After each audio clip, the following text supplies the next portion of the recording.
जैसा कि हम बोले थे कि सेकेंड पार्ट में हम समास लेकर के आएंगे कक्षा 10 के लिए। तो आज हम लोग समास के बारे में वर्णन करेंगे। तो समास किसे कहते हैं? तो दो या दो से अधिक शब्दों के सार्थक मेल को समास कहा जाता है। जैसे कि बोलेंगे राजा का पुत्र,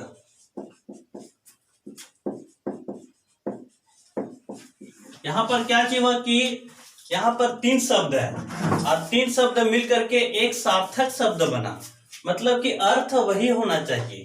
तो राजा का पुत्र, राजपुत्र, तो इसी को बोला जाता है समास।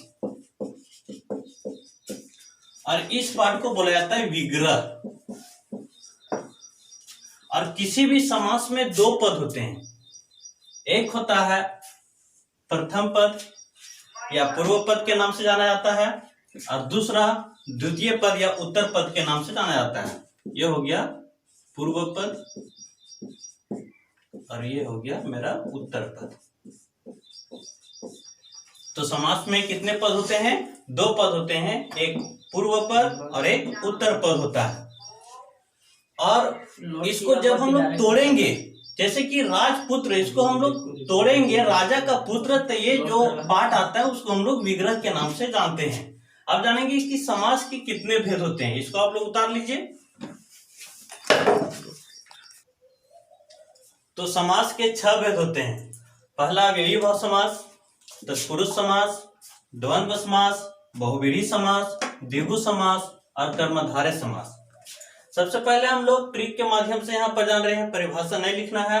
अव्ययीभाव समास, तो अव्ययीभाव समास उसे कहते हैं जिसका पहला पद प्रधान हो, जिसका पहला पद प्रधान हो। जिसका पहला पद प्रधान रहेगा उसे अव्ययीभाव समास कहते हैं। जैसे कि प्रतिदिन, प्रतिदिन, प्रतिमास, यथासंभव, या फिर एक ही शब्द 2 बार आवे, जैसे कि गली गली, गली गली, यथाशक्ति, आज जन्म, ये सब अव्ययीभाव समास के पहचानने का नियम है। यानी कि जिसका पहला पद प्रधान हो उसे अव्ययीभाव समास के नाम से जानते हैं। तत्पुरुष समास, जिसका दूसरा पद प्रधान हो, जिसका दूसरा पद प्रधान हो।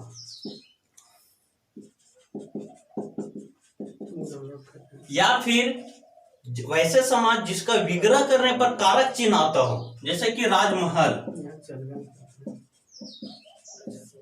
यहां पर क्या चीज, इसका दूसरा पद प्रधान है और इसको विग्रह करेंगे, राजमहल का विग्रह कीजिए तो राजा का महल, यानी कि कारक चिन्ह आता हो। राजपुत्र, राजा का पुत्र, तो यानी कि जिसको भी विग्रह करने पर कारक चिन्ह आता हो उसको हम लोग कहेंगे तत्पुरुष समास। द्वंद्व समास, जिसका दोनों पद बराबर हो, जिसका दोनों पद बराबर हो, ठीक, जिसका दोनों पद बराबर होता हो उसको हम लोग द्वंद्व समास के नाम से जानते हैं। उसको हम लोग द्वंद्व समास के नाम से जानते हैं। जैसे कि माता पिता, यहाँ दोनों पद क्या चीज है? बराबर है, दोनों पद प्रधान है। और लीजिए भाई बहन, सास ससुर, यानी कि जिसमें दोनों पद बराबर हो उसको हम लोग द्वंद्व समास के नाम से जानते हैं। और बहुव्रीहि समास, जिसका दोनों पद प्रधान न का होकर के किसी तीसरे की ओर सूचित करता हो, जिसका न तो पूर्व पद और न ही उत्तर पद प्रधान होकर के किसी अन्य की ओर सूचित करता हो, उसे हम लोग बहुव्रीहि समास के नाम से जानते हैं।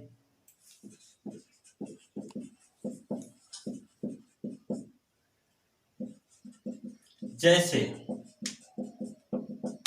हम लोग कहेंगे दशानन, यानी 10 हो आनंद जिसका, यानी कि न ही इसका पहला पद प्रधान है न ही इसका दूसरा पद प्रधान है, या किसी तीसरे की ओर सूचित कर रहा है। यानी कि दशानन किसकी ओर सूचित कर रहा है? रावण की ओर कर रहा है। चक्रपाणी, चक्रपाणि यानी कि जिसके हाथ में चक्र हो, तो जिसके हाथ में चक्र हो किसी तीसरे की ओर सूचित कर रहा है, विष्णु की ओर सूचित कर रहा है, इसलिए इसको हम लोग बहुव्रीहि समास के नाम से जानेंगे। गजानन, गज के जैसा आनंद यानी गज के जैसा मुख वाले यानी कि गणेश जी की ओर सूचित कर रहे हैं, इसलिए ये सब जितने भी हैं बहुव्रीहि समास में आएंगे। ठीक, यानी कि बहुव्रीहि समास वैसे समास जो जिसका दोनों पद न प्रधान होकर के किसी तीसरे की ओर सूचित करता हो। द्विगु समास,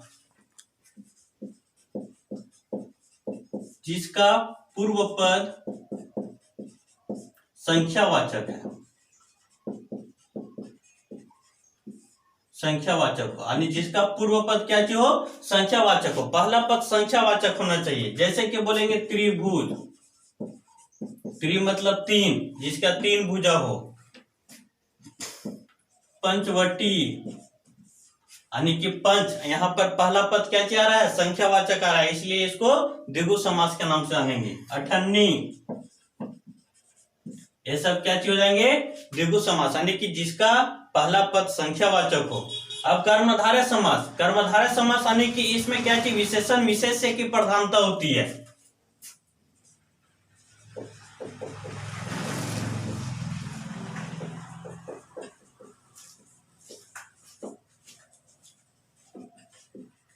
विशेषण विशेष्य की प्रधानता हो, यानी कि पहला पद जो है क्या करेगा, उसका विशेषता बतलाएगा, दूसरा पद का विशेषता बतलाएगा। जैसे बोलेंगे कि कमल नयन,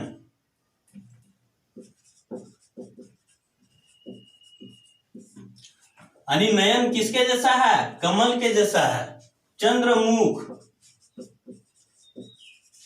यानी मुख किसके जैसा है, चंद्रमा के जैसा है, यानी कि इसका पहला पद क्या चाहिए हो, पहला पद विशेषता बतलाता है किसका, दूसरा पद का, यानी मुख जो है किसके जैसा है, चंद्र के जैसा। नयन किसके जैसा है, कमल के जैसा। महात्मा, यानी कि आत्मा जो है सो क्या चाहिए, महान है, दूसरा पद का क्या चाहिए कर रहा है, यहाँ पर विशेषता बतला रहा है, यानी पहला पद विशेषता बतलाता है दूसरा पद का, तो इसको हम लोग कहते हैं कर्मधारय समास, यानी कि जिसमें विशेषण विशेष्य की प्रधानता होती है। जैसे कमल नयन, चंद्रमुख, दूसरा जो पद है, दूसरा पद जो सो पहला पद का विशेषता, पहला पद जो सो दूसरा पद का विशेषता बतलाता है। महात्मा, महान है जो आत्मा। इस तरह से समास मेरा समाप्त हुआ, और अगर अच्छा लगा हो तो लाल बटन दबा करके सब्सक्राइब करें।